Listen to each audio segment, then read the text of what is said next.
you. If I had a car like that, I would totally flip around and punch people in other cars. Here is our player from OGS, the Red Zerg player, over on the left side of GSL Dual Site. Can he come back and stay in the GSL? We're going to find out. He is. OGS Luvsic. Well, I don't want to. Well, we'll talk about this in a second. I want you to get your intros out. Okay. Get your intros out, all right? Thanks Just let them out. Respecting the sanctity of the GSL game intro. And over on the right side of the map, in blue, is our Terran player. He's got many J's, but will it help him? jjakji. I don't know. I don't know if that really has an effect on the game at all, actually. My favorite part of the Speed Racer film was, and this is from watching, I was watching it with this girl that had never really seen Speed Racer before. She didn't really know anything about it. I dragged her there. She's like, this is going to be lame. I ended up being really good. And she's sitting there going like, is Racer X Speed's brother? So spoiler alerts, guys. Like, don't listen if you like don't want to know. That movie came out like 4 years ago. It's okay. Is he the brother? And I'm like, I'm not going to tell you. And she's like, oh, I'm so sure. And I'm like, I'm just not going to say anything. And then they have that meeting on the track. Yeah.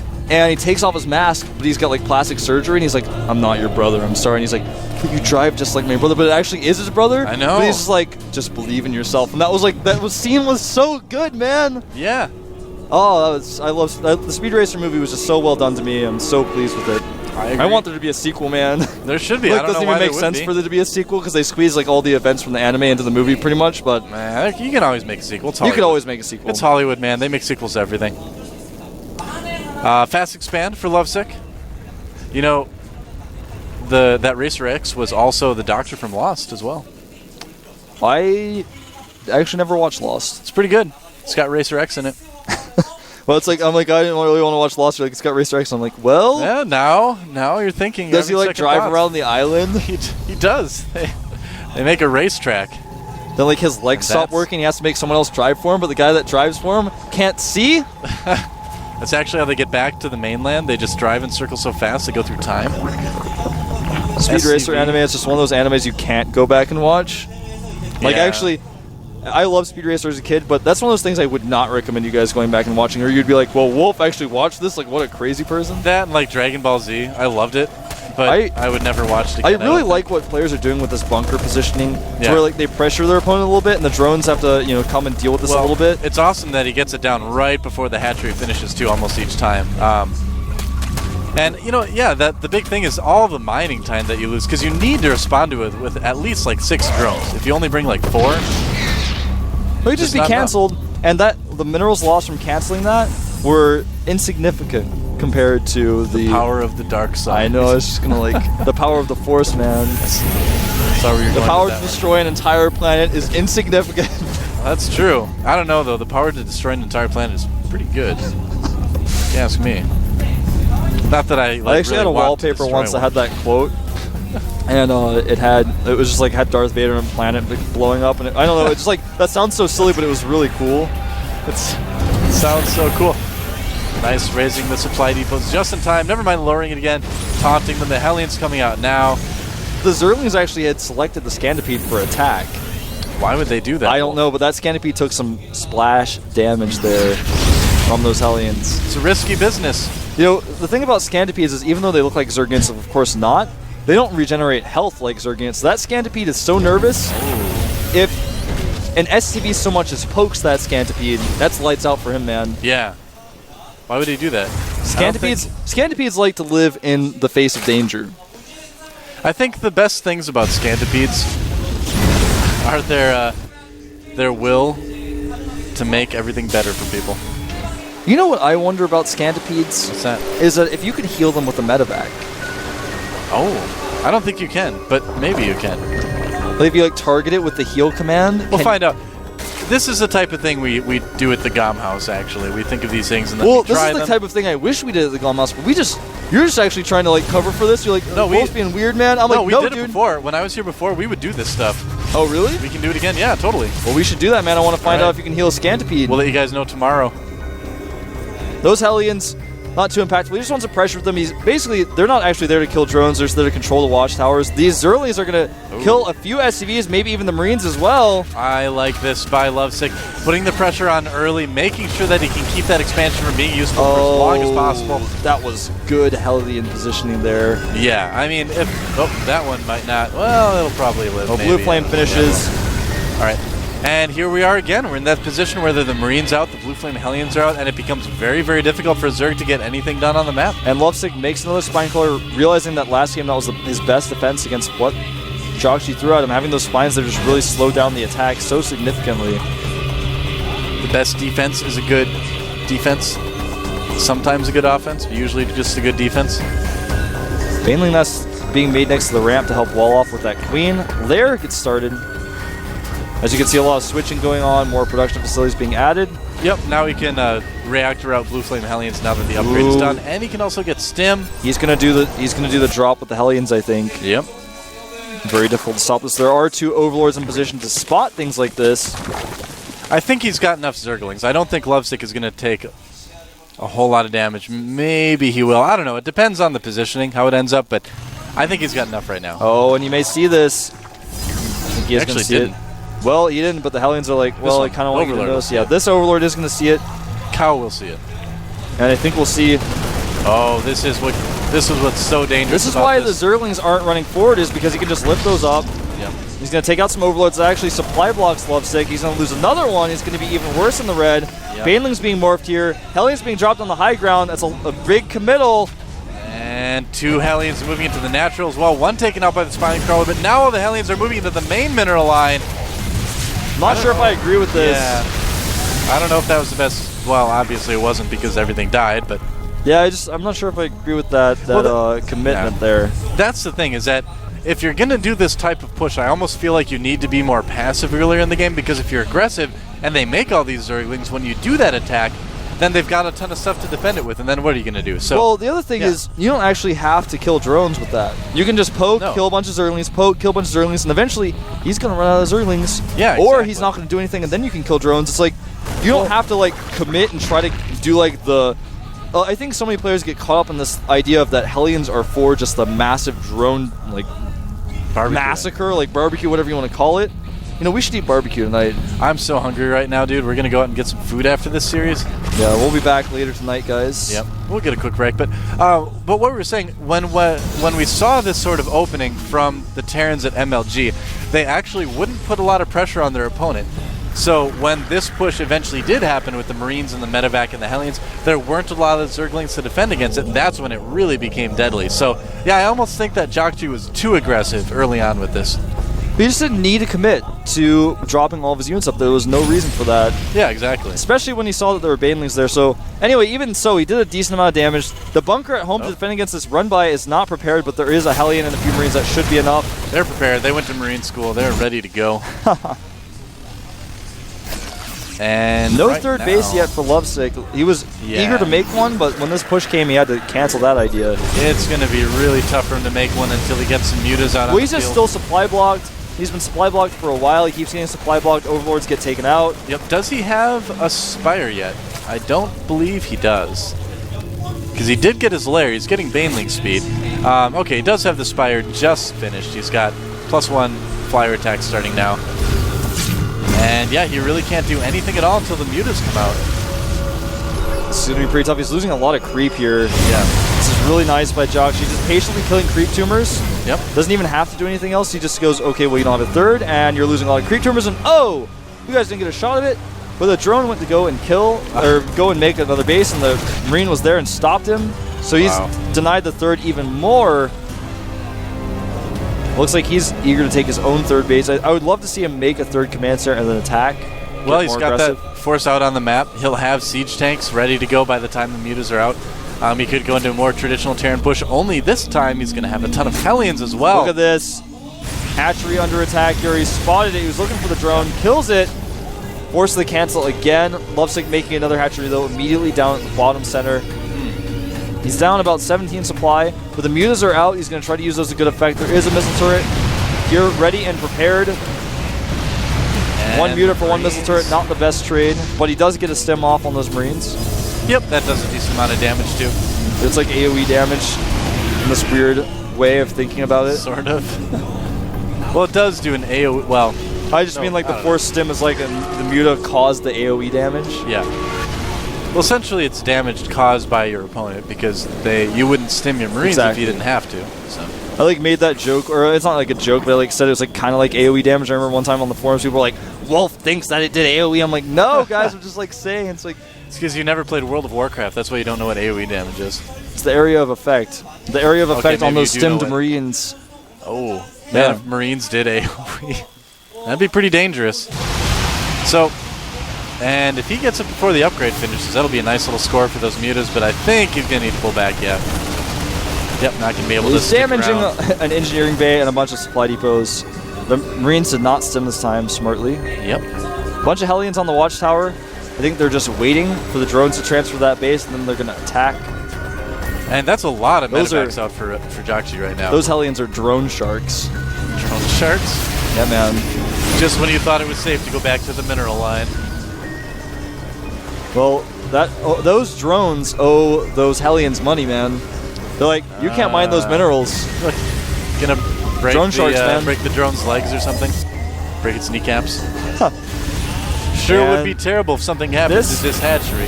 This command center might be forced to cancel. Maybe, yeah. I think he's gonna. Oh, no, he gets back maybe just not. in time. Yeah. That was a close call, though. Uh-oh, these dropships flying over. Oh!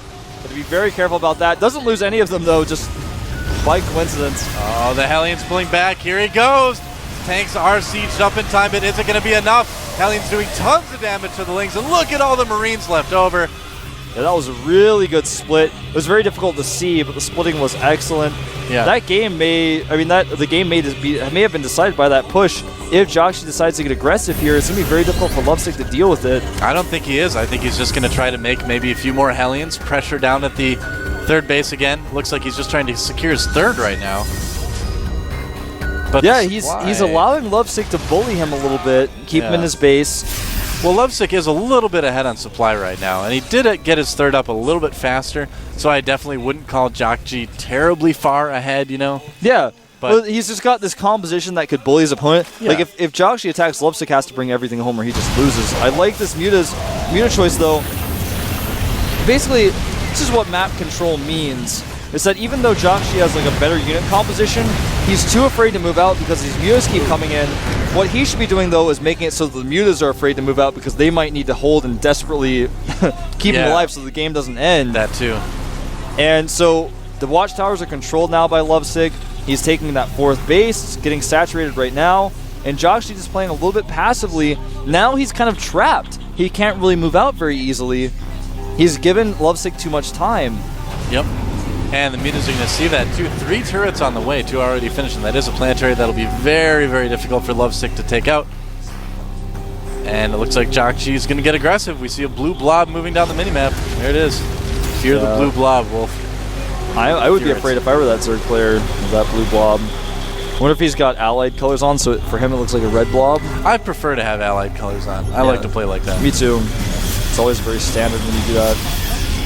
Nice scans here to clean up creep tumors, but here comes the engagement. Here he goes. Here come all the banelings. There are not too many of them. Nice marine split. All the banelings dying before they can connect. He will lose his tanks That was like again. the best marine split I've ever seen, man.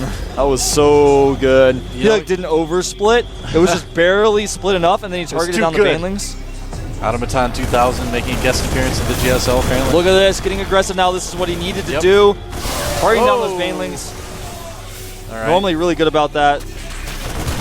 And looks like he's going to lose these Marines in this medevac, but here comes the rest of the army. Well, now he knows those Zerglings aren't doing a counterattack, so he's going to send the rest of his army. Whoa! Nowhere to split now. Oh, that wow. was so close, man. Okay, never mind. He did lose most of his Marines. I was thinking it was going to go okay, but that actually slowed down jjakji quite a bit.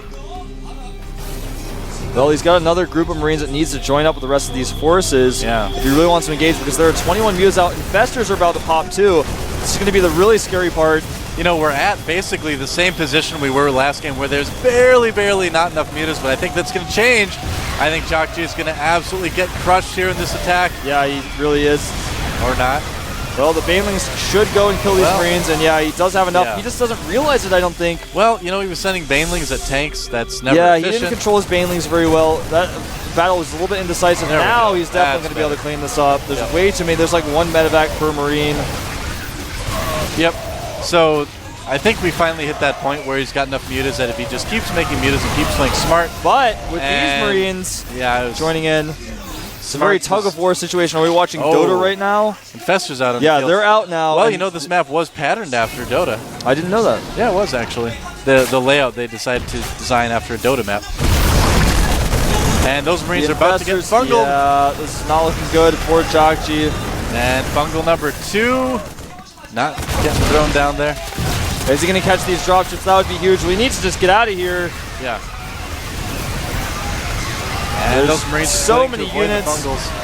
Is it going to be enough Marines? It's just barely enough Marines. I'm like watching Marines counter everything. There's infestors and mutas of like +2. It doesn't even matter. Man. You know, I can see why he switched to infestors after last game, but I don't know if that was the best choice. If he would have spent that money on a couple more mutalisks instead of infestors, he would have enough right now. That was the definition of a razor edge right there about how that attack went. Like Gillette is going to call us and be like, "Can we use that?" Yeah, that's like the best definition for razors ever. I mean, one less Marine in that, and that game, the game would have been over. Yeah. And now it looked like the game may still be over, but in a different way than I expected. Yeah, it looks like jjakji is going to be able to take this game. A lot of indecisiveness with this mutas. Just so much indecisiveness. He like didn't commit at all. He just flew over the Marines for a second, then flew away. Good fungals here, but the Marines are just streaming in across the map. Yep, he's going to have plenty of reinforcements now, and Thor's coming in as well. Yeah, I think this may be it. I think this actually absolutely is it. He's going to kill all the production facilities here. Luvsic has 2 more bases, but jjakji is so far ahead right now. Yeah, it doesn't matter. Yeah, I don't think it's going to matter here. Yeah, he's long distance mining from the gold right now, as we can see. It's not going to help, Wolf. No, it's not. The hatchery falls at the natural, but the more important thing is that the main hatcheries and production, or tech structures, I guess you could say, are going to start falling. And it is all doom and gloom for the Zerg scene here right now. I think we're about to see an upswing in TVZ. I've got a feeling that Terrans are about to start winning in TVZ a lot more than they have been. Well, it's just that the Marines were just barely enough all the time. They had good upgrades, and his splitting was so good in almost every single engagement. Look at his splitting now. It's very good. That hive is feeling kind of awkward right now. I loved how he sent one group of Marines to target down infestors as well. Yeah. That really helped him out. And now it's like you're playing against a computer where the computer... Okay, there we go, GG. Player 2 has asked to GG, will you accept? I suppose I'll click yes, says jjakji. And he's going to the round of 16. He is in Code A. And OGS Luvsic, after qualifying, back down to Code B. And the Sosa coach comes in, high fives. Not happy about that. Well, I wouldn't be either. He was so ahead. If he had just been a little bit more patient, maybe things could have gone a little bit better. It's really interesting to see how Zerg players are kind of struggling with this new sort of early game and mid game that Terran players have started doing since MLG. Because that was very different. I mean, even though his first attack totally failed, Luvsic was kind of like, all right, well, how do I really handle this? And he kind of tried to play like standard Mutiling, Baneling, and then added like infestors on in an awkward time. Well, infestors were a good time. Quite work out. Part of the problem was that Jjakji did such a good job with dealing with those infestors. He had 4 Marines target down 3 infestors. And then beyond that, this happened in both games. There were... I'm just going to make a diagram for you guys. So there's this group of Marines right here. There's enough mutas to pick off some of the Marines and then leave. But he's like, well, I want to do this. And this happened in both games. He goes over. He's like, do I want to attack them? He's moving repeatedly here. The Marines are shooting at. There's a fly flying around. Here, get out of here. You're not a mutalist. Like a mosquito or something. Yeah, it's like a there's actually a mosquito that here. Symbolizes muta harassment. We've got animal trainers at the GSL now. The mutas keep flying close to the Marines. The Marines are always shooting, and they fly over here, and they move away, and they come back a little bit, but they're never attacking. Yep. Then he loses 8 mutas for nothing. And if he had just engaged, he would have been in great shape, but he didn't, and he just kept doing that. Sorry, I said I'm sorry, guys. I like talking with my hands. I was trying to give you guys the diagram there. I'm paranoid now, man. I don't like mosquitoes at all. That was like a mosquito, I think. I don't know if it was a mosquito or not, but now I'm freaking out. My chin itches a little bit. I'm like, did I just get bitten? I would tell you, if there was a mosquito on your face, Wolf, I'd let you know. You just look down at the monitor, too. I don't know. It's very difficult for me to look. I'm looking at an angle. I see the side of my face. So... that was a beautiful diagram. I understand perfectly how that works now. But yeah, all right, we're going to take a look at our match results. Yep. There they are. So we saw Fruit Dealer keeping alive in the GSL, taking out Maru Prime. We saw Slayer's Ganji take down also Banban. And on the other side of things, we saw NS. Where it is? Where is it? So there it left, is. You silly Luvsic. person. They're like here and there around there. So we saw Luvsic taken down by jjakji, and there was another match as well. Oh yeah, the best taken out by Yoda, unfortunately. Yeah. So that's it for this beginning session. Yeah, all the other around, games you guys. see there with Lucky and the best, for example. I mean, with Phoenix and Lucky. You can see those today as well later on tonight. Yep, Phoenix versus Tassadar. Definitely stick around and cheer for our foreign players. Phoenix has been practicing really hard for it. He was practicing yesterday with Squirtle, actually, from StarTale. Yep, we've been taking him around. He's practiced with a lot of people. He's been practicing with people from the RVM clan. Yeah. Notably Mentalist. There's someone that maybe you guys in the foreign scene don't know, but if you play on the Korean server at high level, everyone plays against Mentalist, man. He's really good. I don't know a whole lot about him yet. Well, he's just a really strong Protoss player. Well, it's good that Phoenix is practicing against him because Tassadar actually went all the way to the finals. Are we like listening to like a radio right now? Yeah, no, it's just like, I think we're learning about this mix. I don't know, it's like we're actually at a real rave. It's like just start playing the next track, The lights please. shut off and we're like, we pull out the glow sticks we've got inside of our casting blazers. Wicked. We have turntables hidden behind the monitors you can't see. All right, that's going to be it for now. Join us again in a couple hours for more GSL Code A with Doa and Wolf here at the GSL Code A. Look away.